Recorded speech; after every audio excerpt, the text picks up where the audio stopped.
नमस्कार दोस्तों, स्वागत है आपका एके ऑनलाइन यूट्यूब क्लासेज में। दोस्तों, हम पढ़ रहे थे अरावली के बारे में और अरावली से संबंधित कल हमने पठार और साथ ही मध्य अरावली के बारे में पढ़ा था। आज हम दोस्तों कल एक किसी साथी का कमेंट आया था कि जो ऊपर माल का पठार है उसके बारे में जो आपको बताना जो है रह गया था, तो मैं उसके बारे में बता देता हूं पहले। उसके बाद में हम आगे आज पढ़ेंगे उत्तरी अरावली, उसके बाद में अरावली से संबंधित दर्रे, अरावली क्षेत्र में कृषि, फसलें, वर्षा, जलवायु आदि के बारे में। तो दोस्तों साथियों शुरू करते हैं। तो सबसे पहले हम बात कर लेते हैं ऊपर माल के पठार के बारे में। ऊपर माल का पठार। दोस्तों, ऊपर माल का जो पठार है वो कहां पर है? तो ऊपर माल का जो पठार है वो है दोस्तों राजस्थान के बिजोलिया क्षेत्र। तो राजस्थान में ये पड़ता है दोस्तों भीलवाड़ा। भीलवाड़ा के बिजोलिया क्षेत्र से लेकर और चित्तौड़गढ़ का भैंसरोडगढ़ तक का क्षेत्र, बिजोलिया भीलवाड़ा से लेकर कहां तक? भैंसरोडगढ़ चित्तौड़गढ़ तक का क्षेत्र। चित्तौड़गढ़ बिजोलिया भीलवाड़ा से भैंसरोडगढ़ के मध्य फैला क्षेत्र जो रियासतकालीन एक उपजाऊ क्षेत्र होता था, इसे हम राजस्थान में किस नाम से जानते हैं? ऊपर माल के पठार के नाम से जानते हैं। तो ऊपर माल का पठार बिजोलिया भीलवाड़ा से भैंसरोडगढ़ चित्तौड़गढ़ के मध्य फैला हुआ है। यहां हम थोड़ा सा इनका विस्तार और कर लेते हैं। दोस्तों, बिजोलिया जो है, इस ठिकाने का जो संस्थापक है वो माना जाता है अशोक परमार को। अशोक परमार कहते हैं कि महाराणा सांगा ने अशोक परमार को यह जागीर जो है वो उपहार में दी थी। अशोक परमार मूलतः जो है जगमेर का शासक था। जगमेर मध्य प्रदेश का मूलतः शासक था और खानवा युद्ध में सांगा का साथ देने के कारण इसे यह क्षेत्र जो है वो उपहार में दिया गया। यह जो क्षेत्र है वो बिजोलिया का ऊपर वाला हिस्सा था, इसीलिए यह क्षेत्र ऊपर वाला हिस्सा होने के कारण ऊपर माल कहलाया। तो ऊपर माल जो कहलाने का कारण क्या है? बिजोलिया का उत्तरी या ऊपरी क्षेत्र होने के कारण इसे ऊपर माल का पठार कहा जाता है। तो बिजोलिया जो है ये रियासत काल में उपजाऊ था, जिसका उदाहरण हमें प्राप्त होता है कि राजस्थान में जब हम किसान आंदोलनों के बारे में पढ़ते हैं तो उसमें हम एक चीज पढ़ते हैं कि जो सबसे ज्यादा भारत में किसान आंदोलन लंबा चला है वो कौन सा है?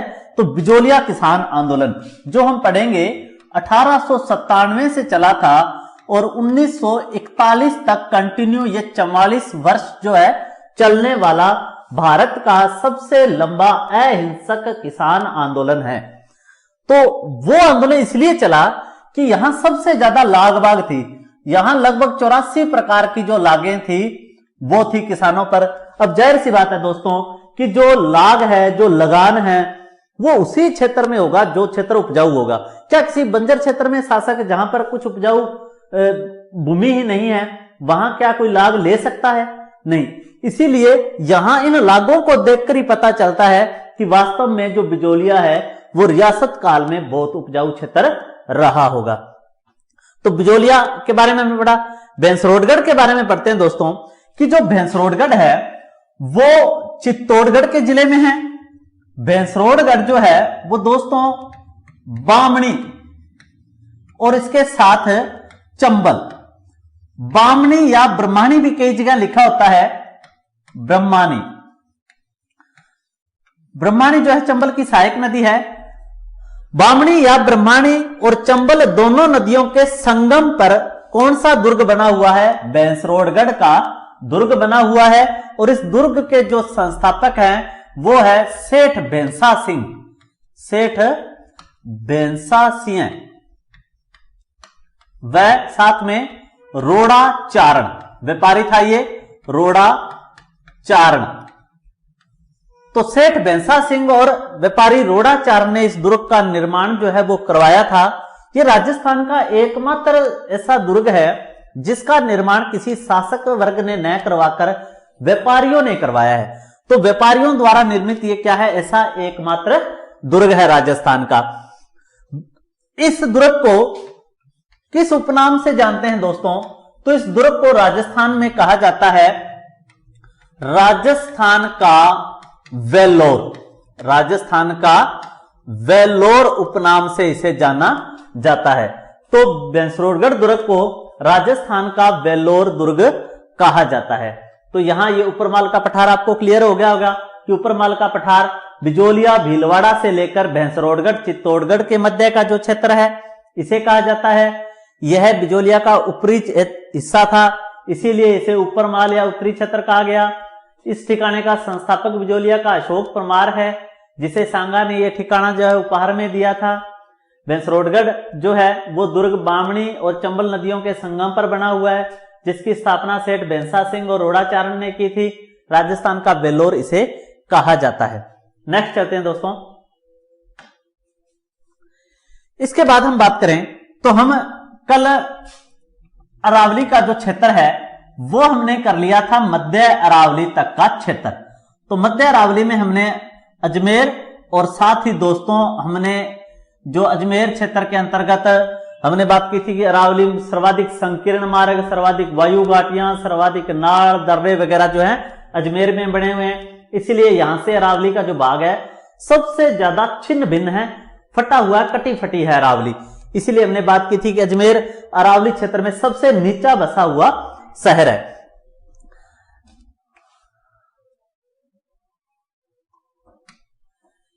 ये इस तरह अपने राजस्थान में है अरावली दोस्तों। ये है राजस्थान में अपने अरावली। हमने अब तक जो है वो इस अरावली का पहले क्षेत्र पढ़ा दक्षिणी भाग, कल हमने पढ़ा मध्य अरावली का क्षेत्र, और दोस्तों आज अपने जो करेंगे वो करेंगे उत्तरी अरावली। उत्तरी अरावली, तो उत्तरी अरावली पर अपने बात करें। उत्तरी अरावली,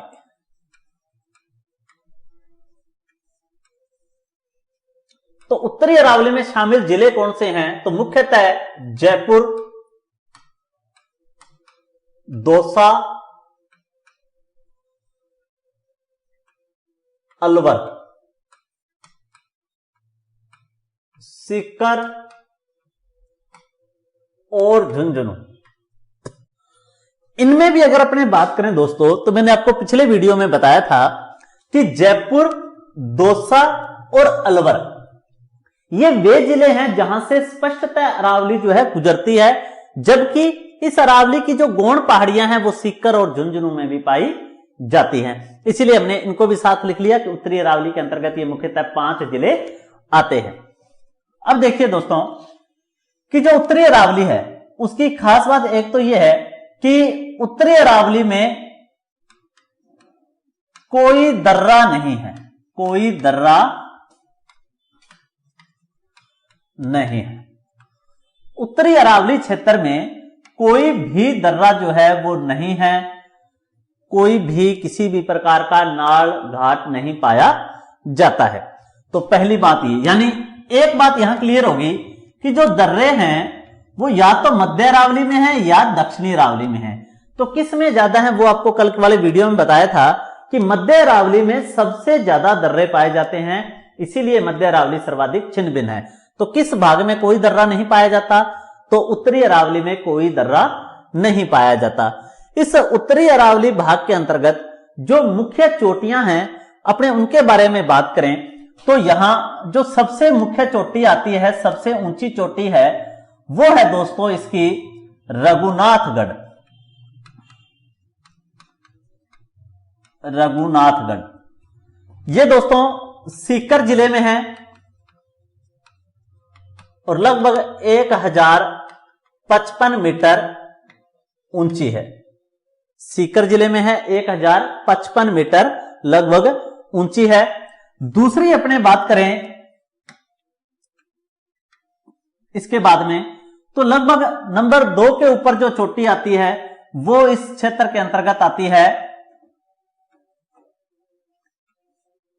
खो, या जिसको साफ करके लिख देते हैं थोड़ा,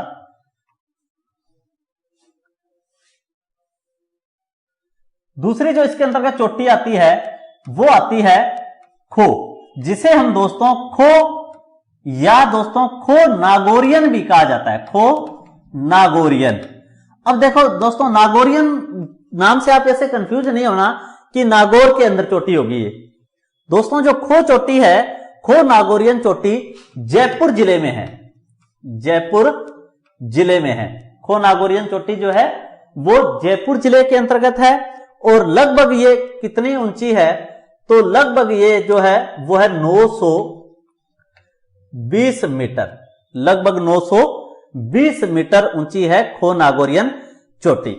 इसके बाद बात करें अपने तीसरी चोटी की, तो तीसरी चोटी आती है दोस्तों इसके बाद में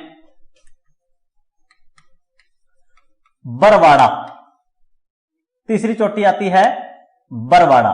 बरवाड़ा जो चोटी है दोस्तों ये है जयपुर में, बरवाड़ा है जयपुर में, जिसकी जो ऊंचाई है वो है 792 मीटर, इसकी ऊंचाई है 792 मीटर। इसके बाद में अगर चौथी ऊंची चोटी की बात करें अपने, तो चौथी ऊंची चोटी आती है इसकी, वो आती है बहराच, चौथी ऊंची चोटी आती है बहराच, जो अलवर जिले में है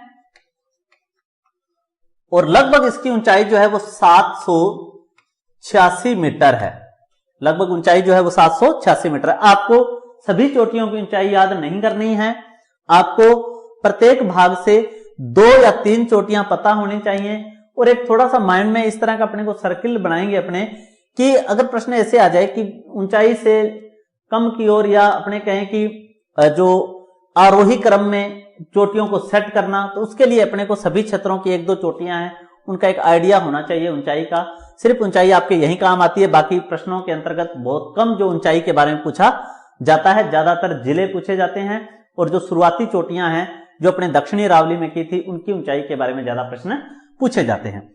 उसके बाद में हम बात करें नंबर 5 पर, तो लगभग नंबर 5 पे अपने चोटी आती है बाबाई।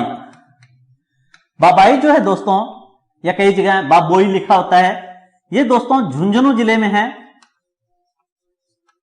बाबाई जो है वो झुंझुनू जिले में है, जो लगभग 780 मीटर जो है वो ऊंची है। इसके बाद जो चोटी रह जाती है वो है बैराट। बैराट, बैराट जो है दोस्तों ये जयपुर जिले में है और लगभग जो है 704 मीटर ऊंची है। हमने बात की थी अरावली जो है उसकी सर्वाधिक जो निम्नतम बिंदु है, जो निचाई है, वो किस जिले में है? जयपुर में है। यहां ये बैराट जो है निचला क्षेत्र है। जबकि शहर की बात करें तो शहर है अजमेर नीचे बसा हुआ।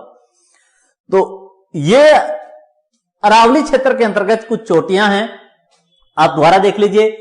5 जिले आते हैं इसमें उत्तरी अरावली में, कोई दर्रा नहीं है उत्तरी अरावली में। उत्तरी अरावली की सबसे ऊंची चोटी रघुनाथगढ़ है जो सीकर में है। इसके बाद में खो नागौरियन चोटी जयपुर में है, बरवाड़ा जयपुर में है, बहराच अलवर में है, बाबाई झुंझुनू में है और बैराट चोटी जयपुर में है। तो इनका एक सीक्वेंस थोड़ा जो है उनको आप ध्यान में रखें। इसके बाद हम बात करें नेक्स्ट, तो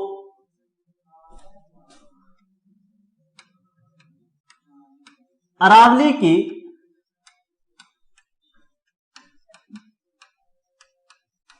चोटियों का क्रम, जो क्रम है दोस्तों उसको एक याद रखने का एक छोटा सा एक सूत्र है कि उससे आपको कुछ जो 8-10 बड़ी चोटियां हैं उनके बारे में आपको पता चल जाएगा। तो उनको अपने थोड़ा सीक्वेंस में इससे रख सकते हैं, अपने को इसमें मदद मिलेगी। तो अपने उस सीक्वेंस की बात करते हैं, क्या सूत्र है तो उसमें दोस्तों, तो गुरु से दिल लगाकर जरा आशा को बनाए रखो तारा, आगे जोड़ देना भैरू बाबा। मैं ये बाबा जो है वो नीचे लिख देता हूं, आपको दिखाई दे जाए।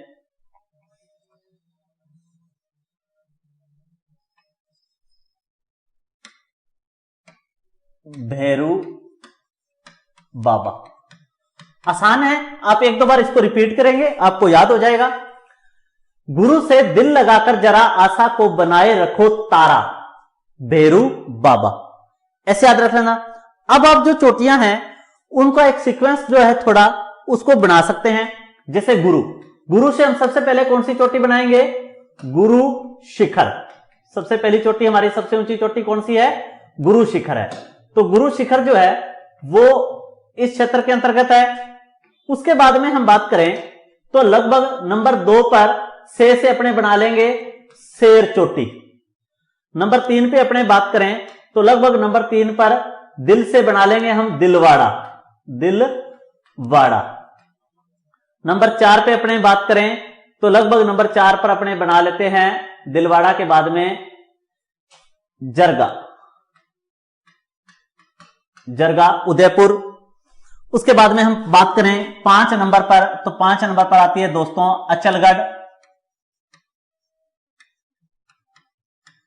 नंबर 6 पे बात करें दोस्तों तो लगभग आती है कुंभलगढ़,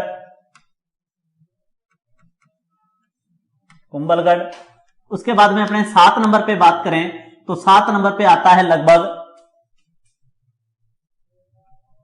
वैसे अपने यहां से क्रम की बात करें तो कुंभलगढ़ के बाद में सज्जनगढ़ है, ऋषिकेश है, कमलनाथ है, वो अपने दक्षिणी अरावली में और चोटियां पड़ी थी। इसके अलावा आप आगे देखो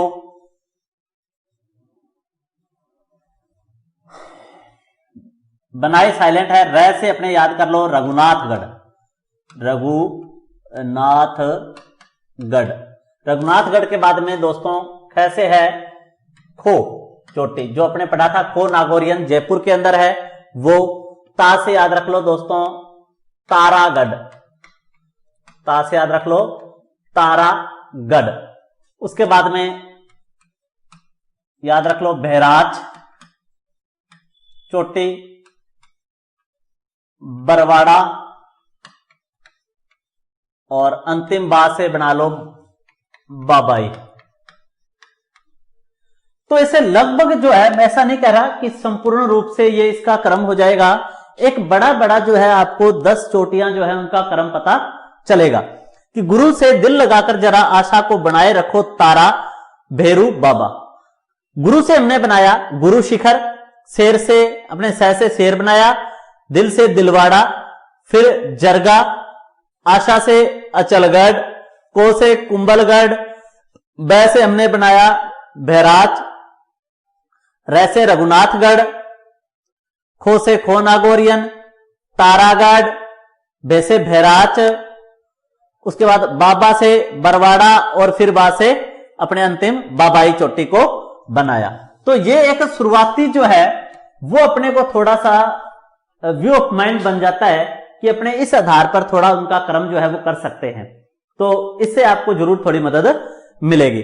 उसके बाद में दोस्तों हम देखते हैं अरावली क्षेत्र के अंतर्गत जो दर्रे हैं, उन अरावली क्षेत्र के संपूर्ण जो दर्रे हैं वो अपने जिले के हिसाब से देखते हैं कि किस जिले में कौन सा दर्रा पाया जाता है। तो दर्रे पे अपने बात करें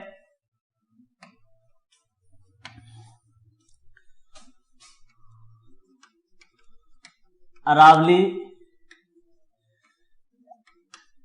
क्षेत्र के दर्रे, तो अरावली क्षेत्र में कौन से दर्रे पाए जाते हैं उस पर अपने बात करते हैं। तो दोस्तों सबसे पहले अपने बात करें अरावली क्षेत्र के दर्रों की, कि उदयपुर में अरावली के कौन से दर्रे हैं। तो उदयपुर में दोस्तों अरावली से संबंधित 2 दर्रे हैं। एक का नाम है फुलवारी की नाल, फुलवारी की नाल। मैंने आपको बताया था नाल जो है दर्रों को राजस्थान में स्थानीय भाषा में आदिवासी कहते हैं। तो पहला है फुलवारी की नाल, उदयपुर में है। दूसरा ही यहां पर है दोस्तों केवड़ा की नाल, केवड़ा की नाल। तो फुलवारी की नाल और केवड़ा की नाल ये दोनों ही दर्रे उदयपुर में स्थित हैं अरावली क्षेत्र के अंतर्गत। उसके बाद हम बात करें राजसमंद जिले पर, राजसमंद की। तो राजसमंद में अरावली से क्षेत्र संबंधित कौन कौन से दर्रे हैं उन पर अपने बात करें तो इसमें हाथी गुड्डा दर्रा, सोमेश्वर,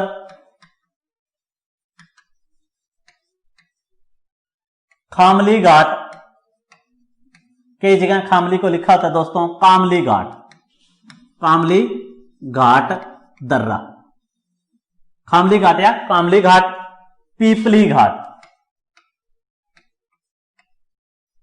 पीपली घाट दर्रा।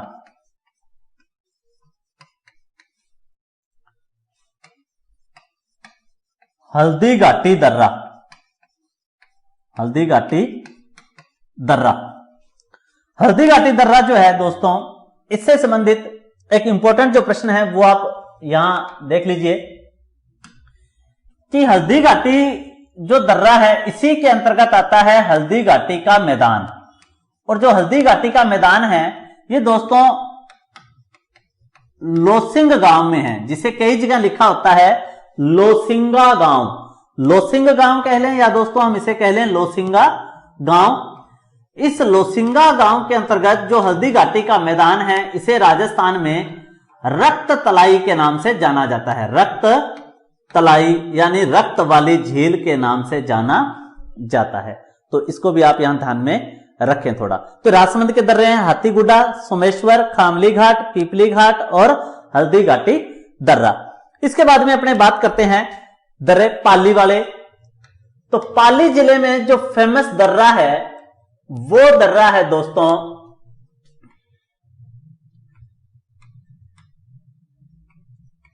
जीलवा या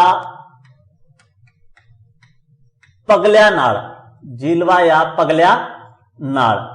इसकी क्या खास बात है तो इसकी यह खास बात है कि यह दर्रा मेवाड़ को किससे जोड़ता है तो यह दर्रा दोस्तों मेवाड़ को मारवाड़ से जोड़ता है। मेवाड़ को मारवाड़ से जोड़ने वाला दर्रा कौन सा है? जीलवा की नाल या इसे ही कहते हैं दोस्तों पगल्या की नाल और इसी को ही कहते हैं दोस्तों देसूरी की नाल, देसूरी की नाल। तो देसूरी की नाल भी कहां पर है? पाली डिस्ट्रिक्ट में है। यह क्या काम करता है? मेवाड़ को मारवाड़ से जोड़ने का कार्य करता है। जबकि हाथीगुड्डा जो दर्रे हैं और सोमेश्वर जो दर्रा है इन दर्रों से जोधपुर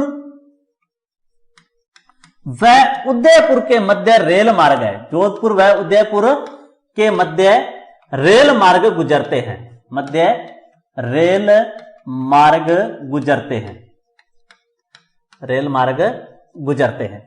तो दोस्तों जो राजसमंद जिले में हाथीगुड्डा सोमेश्वर दर्रा है वहां जोधपुर और उदयपुर के मध्य रेल मार्ग गुजरते हैं। जबकि हम बात करें रियासतकालीन तो मेवाड़ और मारवाड़ को जोड़ने वाला जो दर्रा है वो कौन सा है? देसूरी की नाल।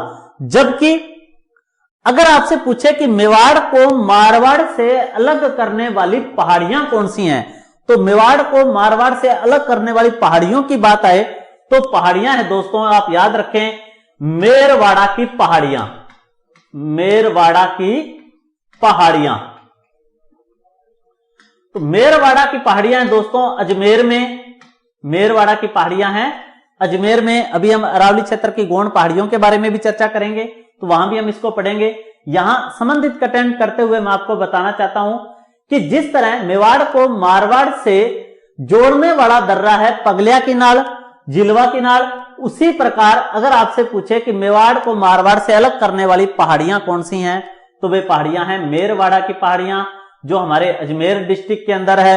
ये मेवाड़ को मारवाड़ से अलग करती है। जबकि आप इतिहास के दौरान पढ़ेंगे, जब आवल बावल की संधि कुंभा और अयोध्या के मध्य, तो उसमें आप पढ़ेंगे कि मेवाड़ मारवाड़ के मध्य जो सीमा है वो सोजत जो केंद्र है उसको मान लिया गया, यानी सोजत क्षेत्र से उत्तरी भाग जो है मारवाड़ और दक्षिणी भाग मेवाड़ कहलाने लगा था। इसके बाद में हम नेक्स्ट पढ़ते हैं अजमेर में दर्ज। अजमेर में तो दोस्तों मैंने आपको मध्य अरावली पढ़ाते समय यह बताया था कि जो राजस्थान में अरावली में सर्वाधिक दर्रे हैं वो कहां पर हैं, तो अरावली में सर्वाधिक दर्रे अजमेर में हैं। अरावली में सर्वाधिक दर्रे कहां पर है, अजमेर में है। तो अरावली में सर्वाधिक दर्रे ये अजमेर में है, इसीलिए अजमेर में अरावली संकीर्ण है, विरल है ना। तो बहुत ही जो उसका क्षेत्र है उसके अंदर दर्रे अधिक होने के कारण छिन्न भिन्न कटी फटी अवस्था में पाई जाती है। कौन कौन से दर्रे हैं उन पे अपनी बात करें तो देखो, एक तो दर्रा है दोस्तों बर। यहां मैं एक बात क्लियर कर दूं कि जैसे कुछ किताबें हैं उनमें बर दर्रा पाली दे रखा है, सरासर गलत है दोस्तों। जो पाली है उसके अंदर बर गांव जरूर है, पर अगर आपसे पूछे कि बर दर्रा कहां है तो बर दर्रा अजमेर में है, न कि पाली में है। अगर किसी किताब में यह पाली दिया हुआ है तो वो बिल्कुल गलत है दोस्तों। तो बर दर्रा है परवेरिया, शिवपुर घाट, शिवपुर घाट, सुर्रा घाट, सुरा घाट, कुचबारी, उदयबारी, कुचबारी, उदयबारी,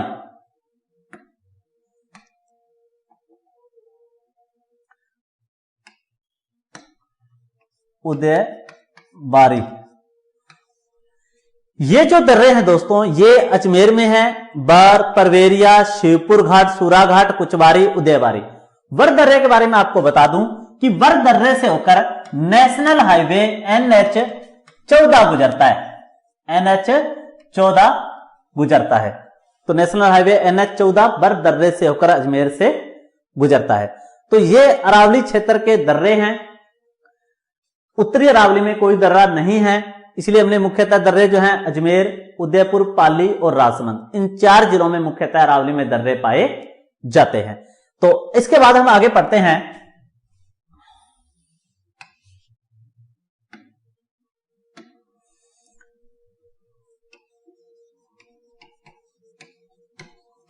अरावली क्षेत्र में पाई जाने वाली जनजातियां। अब दोस्तों देखो, हमें इस टॉपिक को इससे संबंधित करना है कि राजस्थान में अगर आप विभिन्न प्रकार की आदिवासी जो जनजातियां हैं उनके रहने के स्थान हमसे पूछे जाते हैं। अगर आप उनके रहने के स्थान को इस अरावली क्षेत्र से जोड़ते हुए पढ़ेंगे तो आप देखेंगे कि कुछ एक ऐसी जातियां हैं जो अरावली क्षेत्र से थोड़ा बाहर की तरफ हैं। बाकी सभी राजस्थान में जो आदिवासी जातियां हैं वो अरावली क्षेत्र के पहाड़ी क्षेत्र में ही निवास करती हैं। मैं इसी टॉपिक को इसी आदिवासी लोगों से संबंधित करूंगा अरावली क्षेत्र में की जाने वाली कृषि को। तो दोस्तों अरावली क्षेत्र में कौन कौन सी जनजातियां हैं वो मैं आपको मैप के माध्यम से जो है बता देता हूं। तो देखिए दोस्तों,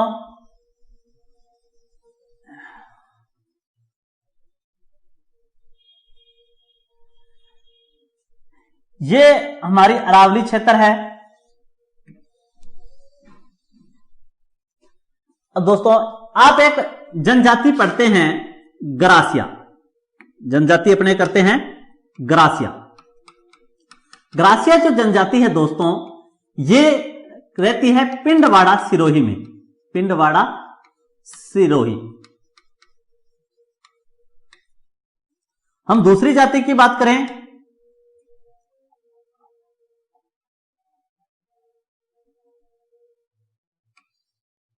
उदयपुर यहां रहती है भील सबसे ज्यादा। तीसरी हम जाति की बात करें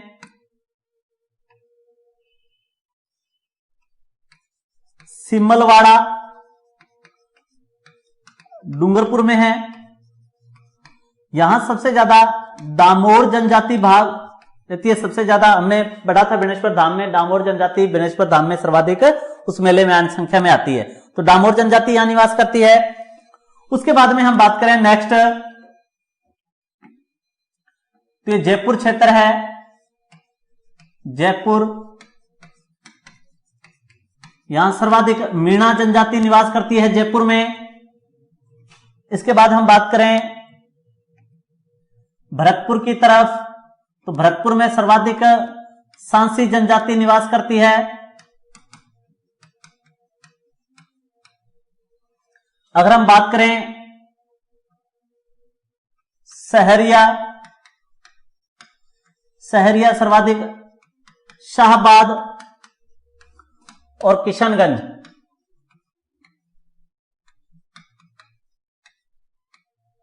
बारां में निवास करती है। अगर हम बात करें कंजर और इसी के साथ कैथोड़ी, तो ये भी जहां रावली की गौण पहाड़ियां हैं, कोटा, बूंदी, टोंक क्षेत्र, यहां निवास करती है। तो राजस्थान में सर्वाधिक जनजातियों का जो आवास क्षेत्र है वो क्या है? अरावली है। अब हम इसी टॉपिक को संबंधित करते हैं कृषि के साथ, इन जनजातियों के साथ। तो मैं इधर वाला थोड़ा सा इसको साफ कर देता हूं एक बार।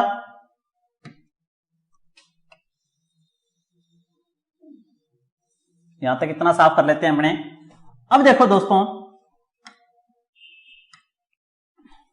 जब अरावली क्षेत्र में जो कृषि की जाती है उस पर बात करें तो यह कृषि है स्थानांतरित कृषि, स्थानांतरित कृषि। अब दोस्तों, स्थानांतरित कृषि पर हाल ही में जो कांस्टेबल एग्जाम हुआ है उसमें प्रश्न पूछा गया है। क्या प्रश्न पूछा गया है कि वनों को जलाकर की जाने वाली जो कृषि है वो क्या कहलाती है? तो वनों को जलाकर की जाने वाली कृषि को राजस्थान में, भारत में स्थानांतरित कृषि या इसे कहते हैं जूमिंग कृषि, जूमिंग कृषि कहते हैं। इस कृषि में क्या होता है दोस्तों कि किसी क्षेत्र विशेष में जो आदिवासी जनजातियों के लोग हैं वो क्या करते हैं? वनों को जला देते हैं। वनों को जलाकर वहां लगभग अधिकतम 4 से 5 साल तक कृषि करते हैं। वनों को जलाकर उस क्षेत्र को साफ करके की जाने वाली जो कृषि है वो कहलाती है स्थानांतरित। वो स्थानांतरित इसलिए कहलाती है कि जब उस भूमि की उपजाऊ क्षमता घट जाती है तो क्या होता है कि वो उस क्षेत्र को बदलकर किसी दूसरे क्षेत्र पर वनों को जलाकर कृषि करने लगते हैं और अपना जीवन यापन करते हैं। तो इस प्रकार इसमें क्या है कि खेत बदल लिए जाते हैं, इसीलिए इसे स्थानांतरित या जूमिंग कृषि कहा जाता है। अब इससे रिलेटेड हमारा क्या प्रश्न है कि जो यह कृषि है ये भारत में अलग अलग राज्यों में अलग अलग नाम से जानी जाती है। जैसे हिमालय में खिल वगैरह है, मध्य प्रदेश में कुमारी, दीपा वगैरह, उस पर अपने अलग बात करेंगे कभी। यहां बात करते हैं कि राजस्थान में स्थानांतरित कृषि क्या कहलाती है। तो राजस्थान में स्थानांतरित कृषि को कहते हैं दोस्तों वालरा। वालरा, वालरा के राजस्थान में 2 प्रकार हैं दोस्तों। एक तो कहलाती है वालरा चिमाता और एक वालरा कहलाती है दोस्तों दजिया। और इसके अलावा मैं आपको एक और बताता हूं, बतरा। ये तरह मैं इसको साफ करके लिख देता हूं, बतरा, बतरा। अब आप बात है उसको सुनते जाइए दोस्तों। जो राजस्थान में स्थानांतरित कृषि की जाती है उस कृषि को हम कहते हैं वालरा। अब देखो, साधारण सी कॉमन सेंस की बात है कि ये जो वालरा है वो कहां की जाएगी? ये कृषि की जाएगी पहाड़ी क्षेत्र में। पहाड़ी क्षेत्र में राजस्थान में कौन निवास करते हैं? आदिवासी। तो जाहिर सी बात है कि यह कृषि आदिवासियों द्वारा पहाड़ी क्षेत्र में की जाती है। अब देखो दोस्तों, जो वालरा है वो सर्वाधिक ग्रासिया जाति करती है और सर्वाधिक ग्रासिया जाति इसको कौन से जिले में निवास करती है? सिरोही में। तो स्पेशली अगर पूछे आपसे कि स्पेशली कहां की जाती है ये वालरा कृषि, तो वालरा कृषि सर्वाधिक की जाती है सिरोही में ग्रासियों द्वारा। अगर यह वालरा कृषि दोस्तों कि पहाड़ी क्षेत्र में की जाती है, अगर ये वालरा जो है वो पहाड़ी क्षेत्र में की जाती है तो इसे तो हम कहेंगे दोस्तों चिमाता। अगर वालरा कहां की जाए, पहाड़ी क्षेत्र में की जाए, उसे कहते हैं चिमाता। और जो चिमाता है वो की जाती है दोस्तों उदयपुर में भीलों द्वारा, जहां अरावली का सर्वाधिक विस्तार है। कौन करता है चिमाता? उदयपुर में करते हैं दोस्तों भील, अरावली के दक्षिण भाग में। तीसरा, अगर यह स्थानांतरित कृषि जो है, जो वालरा है, ये दोस्तों अगर की जाए मैदानी क्षेत्र में, यानी जहां नदियों के पहाड़ों के आसपास नदियों के द्वारा लाई गई जो भूमि है उसके द्वारा जो मैदान बना दिए जाते हैं, उन मैदानों में अगर की जाती है, यह कहलाती है दजिया। और दजिया करते हैं दोस्तों डामोर। और डामोर कहां करेंगे दजिया? डूंगरपुर बांसवाड़ा में, डूंगरपुर बांसवाड़ा में सर्वाधिक दजिया कृषि मैदानी क्षेत्र में की जाती है और यह डामोर जाति डूंगरपुर बांसवाड़ा क्षेत्र में करती है। नेक्स्ट बात आती है दोस्तों बत्रा। बत्रा जो है दोस्तों ये सहरिया जनजाति द्वारा की जाती है। अब आप समझ गए होंगे कि सहरिया जनजाति ये कृषि कहां करेगी, तो आप इस वीडियो के कमेंट बॉक्स में इसका उत्तर देंगे कि जो मैंने बताया बत्रा जो है सहरिया जनजाति की करती है और सहरिया जनजाति जहां निवास करेगी उस जिले में यह कृषि की जाएगी। तो आप मुझे कमेंट बॉक्स में इसका उत्तर जरूर देवें कि ये कहां की जाती है। तो ये आपके लिए प्रश्न छोड़ता हूं, इसका मैं उत्तर आपको नेक्स्ट वीडियो में दूंगा और आप अगर इसका उत्तर पता हो तो आप इसे कमेंट बॉक्स में जरूर दें। तो ये अरावली क्षेत्र में की जाने वाली कृषि है। मैं इसको थोड़ा सा एक बार रिपीट कर देता हूं। अरावली क्षेत्र में की जाने वाली स्थानांतरित या झूमिंग कृषि को राजस्थान में वालरा कहा जाता है। वालरा जो है सबसे ज्यादा गरासियों द्वारा सिरोही में की जाती है। अगर ये वालरा पहाड़ी क्षेत्र में की जाती है तो उसे चिमाता कहते हैं। यह चिमाता जो कृषि है वो सबसे ज्यादा उदयपुर में भील करते हैं। और यह वालरा अगर मैदानी भागों में की जाए तो उसे दजिया कहते हैं और दजिया सबसे ज्यादा डामोर जाति के लोग डूंगरपुर बांसवाड़ा में करते हैं। इसके अलावा जो अरावली का दक्षिण पूर्वी भाग है, जो अरावली का दक्षिण पूर्वी भाग है, उस दक्षिणी पूर्वी भाग में इसे कहते हैं बत्रा। और बत्रा सहरिया जनजाति द्वारा की जाती है और ये कौन से जिले में की जाती है, इसका उत्तर आपको बताना है। तो दोस्तों ये हमने अरावली क्षेत्र के अंतर्गत की जाने वाली कृषि के बारे में पढ़ा, अरावली क्षेत्र के अंदर रहने वाली आदिवासी जनजातियों के बारे में पढ़ा। अब दोस्तों नेक्स्ट वीडियो के अंतर्गत हम अरावली क्षेत्र में फसलें, अरावली क्षेत्र की जलवायु और इससे संबंधित अरावली की जो विशेषताएं हैं उन पर बात करते हुए अगले वीडियो में इस अरावली को कंप्लीट करेंगे। तब तक के लिए आप इस वीडियो को ज्यादा से ज्यादा लाइक कीजिए, शेयर कीजिए। अगर आपको ऐसा लगता है कि आपको ऐसा करना चाहिए और आपको घर बैठे वैसी सुविधा उपलब्ध हो रही है, ये वीडियो आपको पसंद आ रहा है, तो ही इसे करें और अपने चिर परिचित तक पहुंचाएं। धन्यवाद। जय हिंद, जय Bharat. We'll be right back.